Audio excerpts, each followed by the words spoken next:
하나님의 말씀은 마가복음 11장 1절입니다. 신약성경 73면 마가복음 11장 1절에서 11절까지 받들어 읽습니다. 그들이 예루살렘에 가까이 와서 감람산 벳바게와 베다니에 이르렀을 때에 예수께서 제자 중 둘을 보내시며 이르시되 너희는 맞은편 마을로 가라. 그리로 들어가면 곧 아직 아무도 타보지 않은 나귀 새끼가 매어 있는 것을 보리니 풀어 끌고 오라. 만일 누가 너희에게 왜 이렇게 하느냐 묻거든 주가 쓰시겠다 하라. 그리하면 즉시 이리로 보내리라 하시니 제자들이 가서 본즉 나귀 새끼가 문 앞 거리에 매어 있는지라. 그것을 푸니 거기 서 있는 사람 중 어떤 이들이 이르되 나귀 새끼를 풀어 무엇하려느냐 하매 제자들이 예수께서 이르신 대로 말한데 이에 허락하는지라. 나귀 새끼를 예수께로 끌고 와서 자기들의 겉옷을 그 위에 얹어 놓음에 예수께서 타시니 많은 사람들은 자기들의 겉옷을 또 다른 이들은 들에서 벤 나뭇가지를 길에 펴며 앞에서 가고 뒤에서 따르는 자들이 소리 지르되 호산나 찬송하리로다. 주의 이름으로 오시는 이여 찬송하리로다. 오는 우리 조상 다윗의 나라여 가장 높은 곳에서 호산나 하더라. 예수께서 예루살렘에 이르러 성전에 들어가사 모든 것을 둘러보시고 때가 이미 저물매 12제를 데리시고 베다니로 나가시니라. 아멘.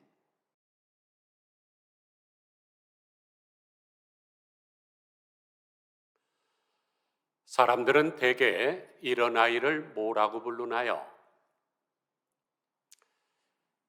대개 언챙이라고 부르는 줄 압니다. 그런데 언챙이라는 말은 입술이 찢어진 것을 낮잡아 부르는 비속어이므로 우리는 사용해서는 안 되고 격조 있는 우리 교회 성도들은 구순 구개열 환자라고 불러야 됩니다. 외우기 위해서 우리 한번 따라 하실까요? 구순 구개열 환자. 얼마나 실력 있고 교양 있게 들립니까? 배웠으니까 언챙이라는 단어는 다시 사용하지 마시기를 바랍니다. 사람이 올챙이도 아니고 언챙이가 뭡니까? 그런데 이 구순 구개열은 정확한 원인을 알 수 없는 상황에서 여러 가지 요소들이 복합적으로 생깁니다. 그래서 유전적으로도 생길 수가 있지만 임신 초기에 약물을 복용하거나 또는 엽산이나 비타민 C가 결핍하거나 저산소증이나 홍역에 걸린 사람이 생길 수가 있습니다. 특별히 산모의 나이가 많을 때 생기기가 쉽지요. 하지만 여러 복합적인 결과로 생기기 때문에 아직까지 예방법은 없습니다. 그런데 이 구순 구개열에 걸리게 되면 첫째, 외모가 보기가 좋지 않습니다. 그런데 그보다 더 심각한 것은 먹고 말하는 데 지장을 받게 됩니다. 그렇기 때문에 구순 구개열 환자는 태어난 후부터 얼굴뼈의 성장이 끝나는 만 20세까지 최소한 5번을 수술을 해야 됩니다.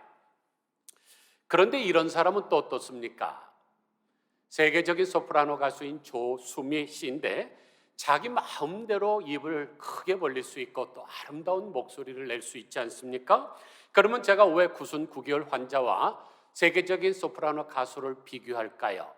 선천성이 중요하다는 것입니다. 구순 구개열 환자가 아무리 노력해도 성악가 되기가 어렵듯이 타고난 천성도 그렇습니다. 천성은 노력으로 바꿀 수가 없습니다. 그런데 유일한 예외가 있는데 예수님이 함께 하시면 천성도 초월할 수가 있습니다. 그래서 고린도후서 5장 17절을 보면 그런즉 누구든지 그리스도 안에 있으면 새로운 피조물이라. 이전 것은 지나갔으니 보라 새 것이 되었도다 그랬습니다. 이 구절을 보면 새롭다는 단어가 2번 나오고 있는데 신약 성경을 기록한 헬라어에는 새로운이라는 단어가 2종류가 있습니다. 첫째는 네오스라는 단어가 있고 두 번째는 카이노스라는 단어가 있는데 네오스는 시간적이고 순서적인 새로움으로 이전에 존재하지 않았던 것이 새롭게 존재하게 되는 것을 의미합니다.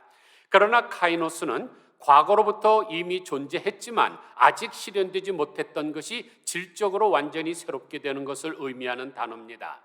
그런데 그리스도 안에 있으면 새로운 피조물이라 그럴 때는 네오스라는 단어를 안 쓰고 카이노스라는 단어를 사용합니다. 그러니까 예수님을 믿는 순간부터 질적으로 변화가 된다는 것이죠.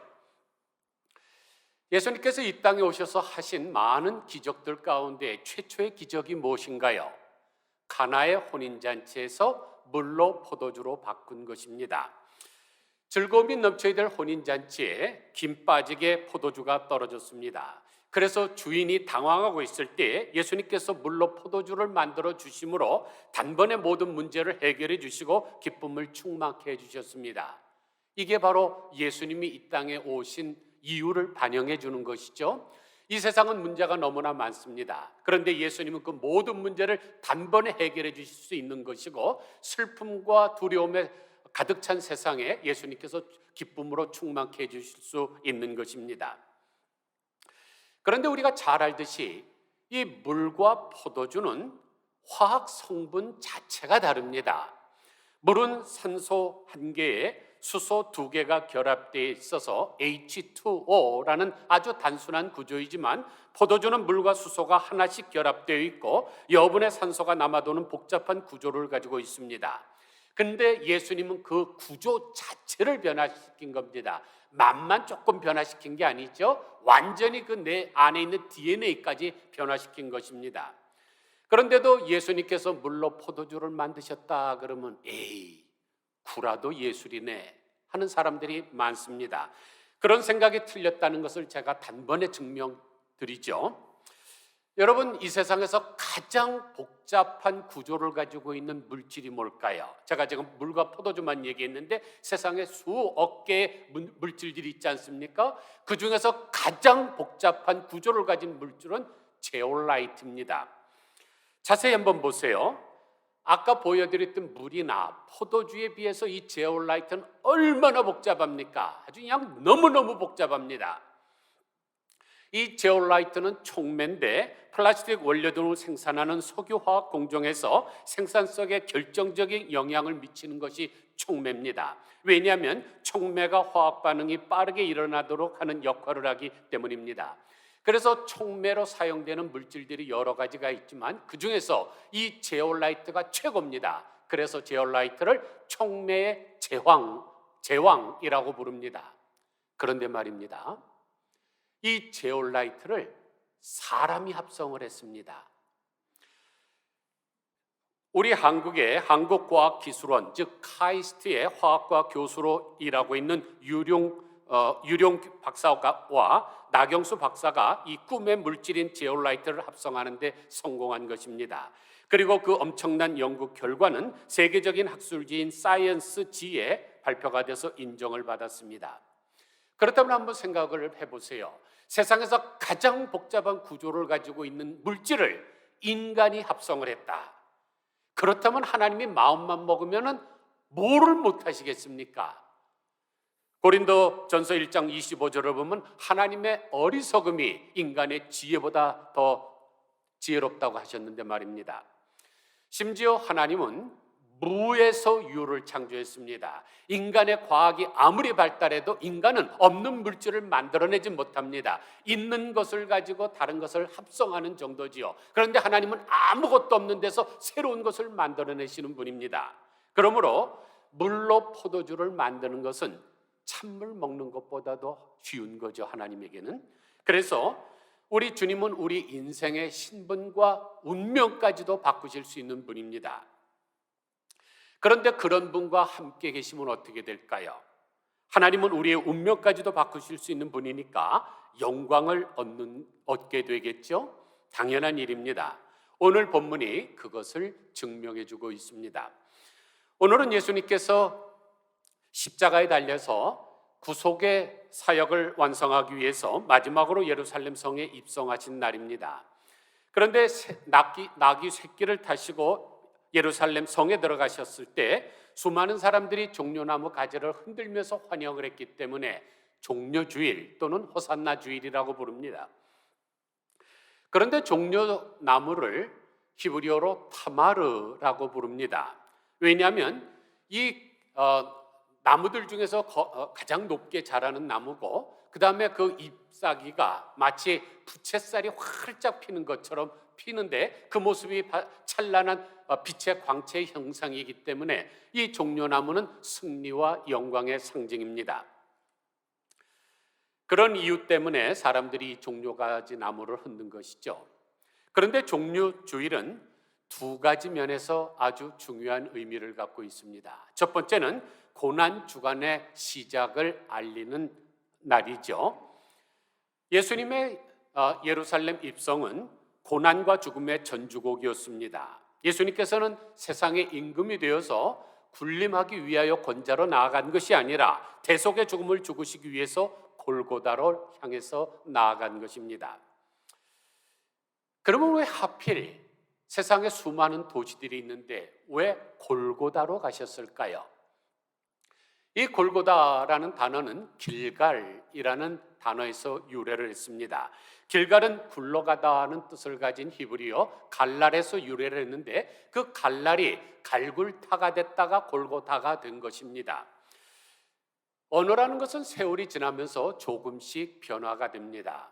우리가 잘 알듯이 세종대왕께서 창제하신 최초의 한글 훈민정음으로 쓴 첫 번째 책이 용비어천가입니다. 그런데 용비어천가에 보면 불휘라는 단어가 뿌리라는 단어로 변화가 됐습니다. 곧이라는 단어가 꽃이라는 단어로 변화되었습니다. 이처럼 시간이 지나면 언어도 변하게 되어 있습니다. 그러므로 길갈이 골고다로 변한 것은 아무 이상한 일이 아닙니다. 그러면 길갈이라는 단어의 뜻이 무엇일까요? 여호수아서 5장 9절을 보니까 여호와께서 여호수아에게 이르시되 내가 오늘 애굽의 수치를 너희에게 떠나가게 하였다 하셨으므로 그곳 이름을 오늘까지 길갈이라 하느니라. 그런데 왜 길갈이라고 했어요? 애굽의 수치가 굴러가게 되었기 때문에. 아까 제가 말씀드렸죠? 이 길갈은 굴러가다고 하는 갈랄이라는 단어에서 유래가 됐습니다. 그러면 애굽의 수치가 뭘까요? 길갈에 와서 이스라엘 백성들이 무엇을 했나를 알면 우리가 알 수 있지 않겠습니까? 지금 애굽에서 탈출해서 광야 생활을 지나고 이제 젖과 꿀이 흐르는 약속의 땅에 들어가자마자 길갈에서 그들이 뭘 했냐면 할례를 했습니다. 할례는 하나님의 백성의 언약의 증표죠. 그런데 과거에는 남의 나라에서 노예 생활을 했기 때문에 이 하나님의 백성이라고 하는 이 증표를 몸에 해지를 못했습니다. 그래서 그곳에 들어가자마자 이제 할례를 했는데 얼마나 많은 표피를 뱉는지 할례산이 됐다고 할 정도로 많이 했습니다. 그건 과장법이죠. 그러나 그렇게 했습니다. 그러니까 노예 생활을 하고 하나님의 언약의 백성이라는 증표를 가지지 못한 것이 수치 중에 수치입니다. 또 한 가지는 애굽에서 나와서 광야에 들어갔을 때 어리석은 백성들이 뭐라 그랬습니까? 애굽에 매장지가 없어서 이 광야로 끌어내어 우리를 죽게 하느냐? 애굽으로 돌아가는 편이 낫겠노라고 조롱했던 그 말, 그것이 바로 수치입니다. 그러면 골고다에서는 어떤 수치가 굴러갔을까요? 왜 하나님께서 길갈이라는 단어에서 변화된 골고다로 가서 돌아가시게 됐을까요? 이것도 두 가지인데, 첫째는 사탄에게 포로로 잡혀 노예 생활하던 우리가 이제 자유인이 되었으므로 하나님의 언약 백성이 되어 우리의 부끄러운 과거의 수치들이 굴러간 것이고, 둘째는 사탄이 그동안 우리를 향하여 조롱하던 모든 허물과 죄가 사라짐으로써 약속의 후사가 되는 장소이기 때문입니다. 그런데 대속의 죽음을 죽는 것은 대단히 고통스러운 일입니다. 그것을 바로 우리가 이 고난주간에 기억해야 하는 것입니다. 두 번째는 이날은 인간의 연약함과 사악함을 생각하게 하는 날이라는 점입니다. 예루살렘 성에 입성할 때 그토록 열광적으로 환호하면서 환영하던 사람들이 어떻게 됐습니까? 불과 며칠 사이에 예수님을 십자가에 못 박으라고 소리를 치는 폭도로 변했습니다. 종려나무 가지 흔들고 환호하던 아름다운 손이 그들에게 삿대질을 했고 호산나를 외치던 그 향기로운 입술이 예수님을 향하여 저주를 퍼부었습니다. 이처럼 인간이 악하게 변하는 것은 그렇게 오래 걸리는 것이 아닙니다. 우리 안에 원죄가 있기 때문에 어느 날이든지 화산이 폭발하는 것도 어느 순간이듯이 우리가 폭발하게 되면 우리 안에 있는 더러운 것이 다 쏟아져 나올 수가 있습니다. 그러므로 이 종려주일에 우리 자신의 연약함과 사악함을 보면서 주여 나를 선하게 변화시켜 주소서 하는 기도를 드리는 주간이 되어야 됩니다.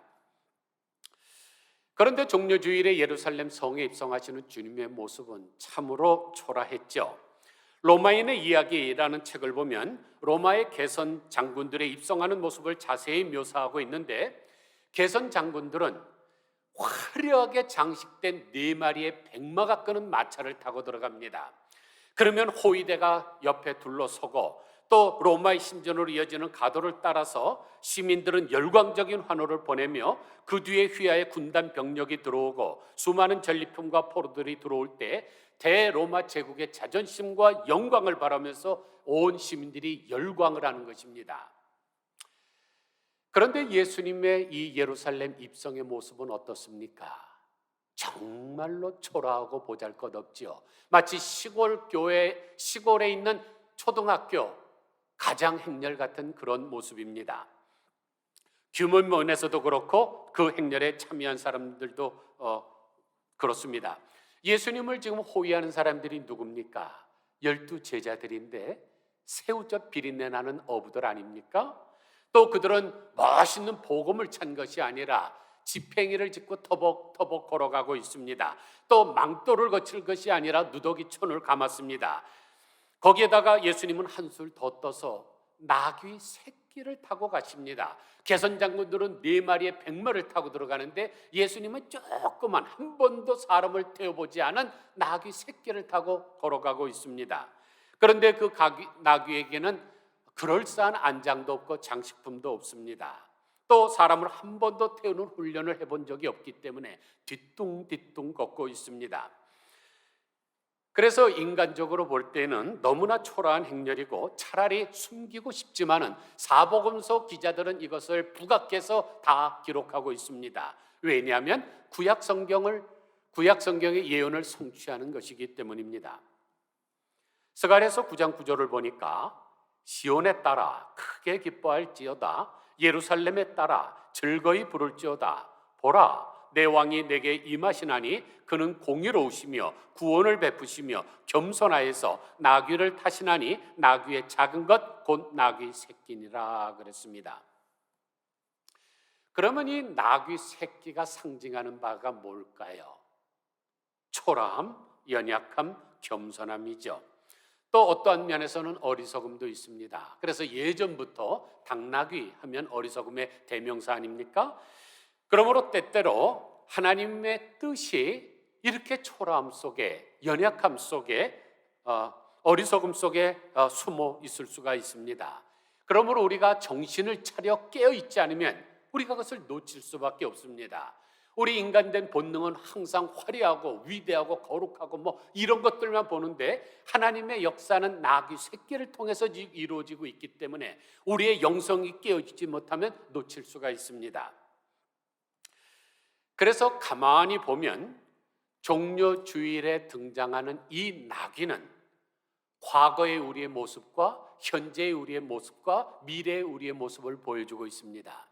첫 번째로 과거의 모습은 매여있는 나귀의 모습입니다.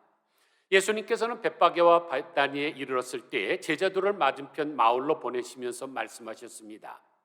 2절 보니까 이르시되 너희는 맞은편 마을로 가라. 그리로 들어가면 곧 아직 아무도 타보지 않은 나귀 새끼가 매여 있는 것을 보리니. 여기 지금 매여 있는 나귀, 이것은 우리의 과거의 모습을 보여주고 있습니다. 계몽주의 철학자인 장자크 루소는 인간은 자유롭게 태어났지만 어디서나 사슬에 묶여 있다고 했습니다. 사실 인간은 그 누구나 태어날 때부터 어디인가 묶여 있는 존재죠. 왜냐하면 원죄를 안고 태어난 죄인이기 때문입니다. 그래서 인간은 죄에 묶이고 사탄에 묶이고 불의한 생각과 악한 생각과 탐욕스러운 온갖 그런 생각에 묶이고 근심과 걱정과 불안과 염려와 시기와 질투 등에 매여 있습니다. 그러므로 여기 매여 있는 이 나귀는 우리도 알지 모르게 영육간에 매여 있던 우리의 과거의 모습입니다. 두 번째는 현재의 모습인데 풀려진 나귀의 모습이죠. 예수님께서는 그 매여 있는 나귀를 풀어서 끌어오라고 말씀을 하셨습니다. 그래서 예수님의 제자들에 의해서 그 나귀는 풀렸죠. 즉 노임에서 놓이게 되고 속박에서 벗어나게 된 것입니다. 이것이 바로 구원 얻은 우리들의 모습입니다. 갈라디아서 5장 1절을 보면 그리스도께서 우리를 자유롭게 하시려고 자유를 주셨으니 라고 하셨습니다. 주님은 우리를 죄에서부터 자유롭게 해주셨고 사탄의 굴레에서 해방시켜 주셨습니다. 또한 모든 불의와 더러움에서 정결하게 해주셨고 인생의 수많은 짐으로부터 자유롭게 벗어나게 하셨습니다. 주님으로 말미암아 이런 구원을 얻은 사람들이 바로 우리 성도들이죠. 그러면 이렇게 풀려난 성도들은 무엇을 해야 될까요? 7절 보세요. 나귀 새끼를 예수께로 끌고 와서 자기들의 겉옷을 그 위에 얹어 놓음에 예수께서 타시니, 예수님께서 내 등에 올라타도록 나를 허용해야 합니다. 주님께서 제자들에게 나귀를 끌고 오라고 하시면서 그 이유를 말씀하셨습니다. 만일 누가 너에게 왜 이렇게 하느냐 묻거든 주가 쓰시겠다 하라. 그리하면 즉시 이리로 보내리라. 이것이 주님께서 나귀를 풀어주신 이유죠. 우리가 과거의 죄로부터 풀림을 받고 이제 자유롭게 된 것은 이제부터는 주님이 나를 쓰시도록 내 등을 맡기는 일을 하기 위함입니다. 자유에는 두 가지 종류의 자유가 있습니다. 무엇으로부터의 자유, from freedom. 두 번째는 무엇을 위한 자유, for freedom. 두 가지가 있습니다. 정말로 고생을 하던 흑인 노예들이 자유를 얻은 것은 무엇으로부터의 해방이죠? 속박으로부터의 해방. 그런데 지금 어떤 사람들은 우크라이나의 전쟁 중에 스스로 그곳에 들어가는 사람들이 있습니다. 의용군 같은 사람들이 있죠. 이런 사람들은 자기의 자유를 포기하면서 다른 사람을 위한 자유, 이것은 for freedom입니다. 그래서 하나님을 믿는 성도들의 자유는 그 자체가 목적인 무엇으로부터의 자유를 넘어서 무엇을 위한 자유가 됩니다. 다시 말해서 현재 상태로부터의 해방인 동시에 스스로 선택한 상태로의 구속이 있어야 합니다. 그래서 종교개혁자 마르틴 루터는 성도는 자유를 포기한 자유인이다라고 했죠. 주님께 받은 자유를 사랑으로 서로 종노릇하는 기회로 삼는 것입니다. 갈라디아서 5장 13절을 보니까 형제들아 너희가 자유를 위하여 부르심을 입었으나 그러나 그 자유로 육체의 기회를 삼지 말고 오직 사랑으로 서로 종노릇하라 그랬습니다.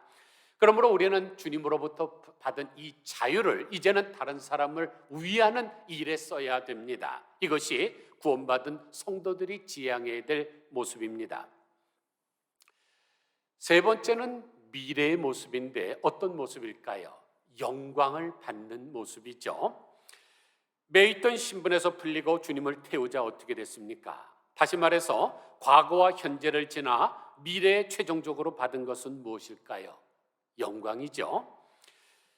사실 나귀 새끼 입장에서는 한 번도 짐을 져보지 않았는데 건장한 30대 남자를 태운다는 것은 정말로 고역일 것입니다. 게다가 예루살렘은 해발 750m 높은 산성에 위치한 곳입니다. 그러니 그 가파른 경사길을 올라갈 때 얼마나 힘들었겠습니까? 이스라엘은 우리가 잘 알듯이 사막 기후죠. 정말로 더운 나라입니다. 그러므로 빈손으로 올라가도 땀이 줄줄 힘이 든 길인데 어리고 경험 든 나귀 새끼에게는 얼마나 버거운 길이었을까요? 그러나 그것이 바로 신앙의 길입니다. 신앙의 길이란 김삿갓처럼 개나리 보찜 메고 팔도강산을 유람하듯이 산책하는 길이 아닙니다. 마태복음 16장 24절에서 누구든지 나를 따라오려거든 자기를 부인하고 자기 십자가를 지고 나를 따르라고 하신 것처럼 신앙의 길은 고난의 길입니다.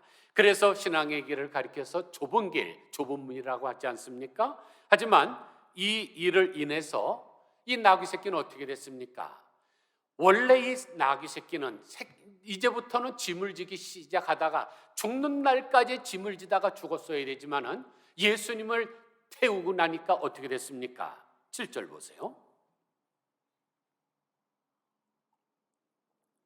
나귀 새끼를 예수께로 끌고 와서 자기들의 겉옷을 그 위에 얹어 놓음에 예수께서 타시니 많은 사람들은 자기들의 겉옷을 또 다른 이들은 들에서 벤 나뭇가지를 길에 펴며 앞에서 가고 뒤에서 따르는 자들이 소리를 지르되 호산나 찬송하리로다 주의 이름으로 오시는 이여 찬송하리로다 오는 우리 조상 다윗의 나라여 가장 높은 곳에서 호산나 하더라. 이 나귀 앞에 사람들의 옷이 막 깔립니다. 아름다운 나뭇가지들이 깔립니다. 그것을 찌려밟고 지금 걸어가고 있습니다. 그러면 나귀가 이런 영광을 받은 까닭이 무엇입니까요? 무엇입니까? 나귀가 잘나서 그렇습니까? 나귀가 노력을 해서 그렇습니까? 아니죠. 아무리 나귀가 수고를 했다 그래서 사람 중에 자기 옷을 깔아줄 사람은 아무도 없습니다. 오직 예수님을 등에 태웠기 때문에 받은 영광이죠. 그런데 우리의 삶도 마찬가지입니다. 우리가 죄에서 풀려나서 이제 자유를 얻었다고 그것을 나의 자유의 기회로 삼고 말으면 그것으로 끝입니다. 그러나 주님을 모시고 힘든 길을 걸어가게 되면 이 나중에 나귀 새끼가 영광을 받은 것처럼 우리도 영광을 받게 됩니다. 우리가 항상 주님과 생사고락을 같이 해야 될 이유가 바로 있습니다. 승리도 영광도 오직 주님과 할 때만 같이 얻게 되기 때문입니다. 그래서 제가 오늘 설교 제목을 나귀 이퀄 귀나라고 한 것입니다. 나귀처럼 살면 존귀한 나가 된다는 뜻이죠. 여러분 파리를 한번 쫓아가 보십시오. 여러분 오늘 내가 결심을 하고 파리를 계속 쫓아가면 계속 가는 곳이 어딜까요? 썩어 있는 과일이나 화장실이나 또는 시궁창 같은 곳을 가게 될 것입니다. 그러나 여러분이 마음을 고쳐먹고 꿀을 따라가 보십시오. 그러면 온갖 아름다운 꿀 위를 보게 될 것입니다.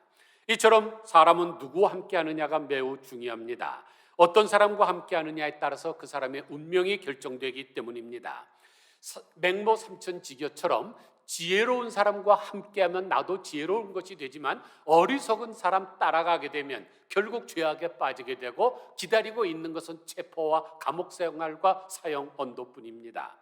그래서 시편의 서론인 1편 1절을 보면 복 있는 사람은 악인들의 꾀를 따르지 아니하며 죄인들의 길에 서지 아니하며 오만한 자들의 자리에 앉지 아니하고 오직 여호와의 율법을 즐거워하여 그의 율법을 주야로 묵상한다고 하셨습니다.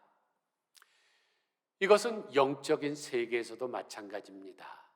여러분이 사탄과 만약 동행을 하면 사망의 길로 귀결되고 말지만은 예수님과 동행을 하게 되면 생명의 길을 건너서 이제 영광의 나라에 들어가게 됩니다. 아무쪼록 매있던 신분에서 풀려난 신분이 되었으므로 이제는 풀려진 목적을 위하여 주님을 등에 업고 비록 그 길이 고난의 길이라 할지라도 주님과 함께 걸어가심으로 찬란한 영광을 누리시는 우리 모두가 다 되시기를 주님의 이름으로 간절히 축원드립니다. 기도하겠습니다. 하나님 아버지, 오늘 본문에 나오는 나귀 새끼가 바로 나인 줄 압니다. 매여있던 그 모습, 우리가 죄에 매여 있었고 사탄의 사슬에 매여 있던 과거의 모습입니다. 그런데 이제 하나님의 은혜로 말미암아 풀려나게 됐는데 이것이 구원받은 우리의 현재의 모습인 줄 압니다. 이제 우리가 무엇을 해야 될까요? 나귀 새끼가 예수님을 등에 태우고 힘겹게 예루살렘 길을 올라갔던 것처럼 우리도 신앙의 길이 비록 힘들다 할지라도 예수님을 업어드리고 새 예루살렘을 향해서 올라가게 하여 주시기를 간절히 소원합니다. 그때 기다리고 있는 것은 영광이고 승리인데 나귀가 그 영광을 받은 것은 자기가 잘나서 그런 것도 아니고 자기가 노력해서 그런 것도 아니고 오직 주님과 함께 했기 때문인 줄 압니다. 우리가 파리를 따라가면은 시궁창이요 썩어지는 화장실밖에 가지 못하지만은 꿀을 따라가게 되면 아름다운 세상을 보게 되는 것과 마찬가지로 인간이 누구를 따라가느냐는 너무나 중요한 줄 압니다. 하나님, 우리의 눈을 밝히사 오직 주님만 모시고 동행하게 하여 주옵소서. 그래서 우리가 주님의 나라에서 영광을 얻게 하여 주시기를 원합니다. 이번 주간 한 주 내내 고난 주간입니다. 하나님, 이 종료주일이 고난주일의 전주곡이라는 것을 깨닫게 하여 주시고 주님이 얼마나 힘든 대속의 죽음을 죽었나 묵상하게 하시며 또한 우리가 얼마나 연약하고 사악한 것을 깨닫게 하여 주옵소서. 호산나 찬양하며 다윗의 자손이요 찬양하던 그 사람들이 순간적으로 변화돼서 예수님을 저주하고 십자가에 못 박으라고 소리쳤던 폭도로 변한 것처럼 우리에게도 그런 연약함과 사악함이 있사오니 하나님, 이 부활주일에 깊이 묵상하게 하여 주시기를 간절히 소원합니다. 신앙의 길이 정말로 산책길이 아닌 줄 압니다. 고난의 길이고 좁은 길이고 좁은 민인데 그리로 가게 하여 주시옵소서. 예수 그리스도의 거룩하신 이름으로 간절히 기도드리옵나이다. 아멘.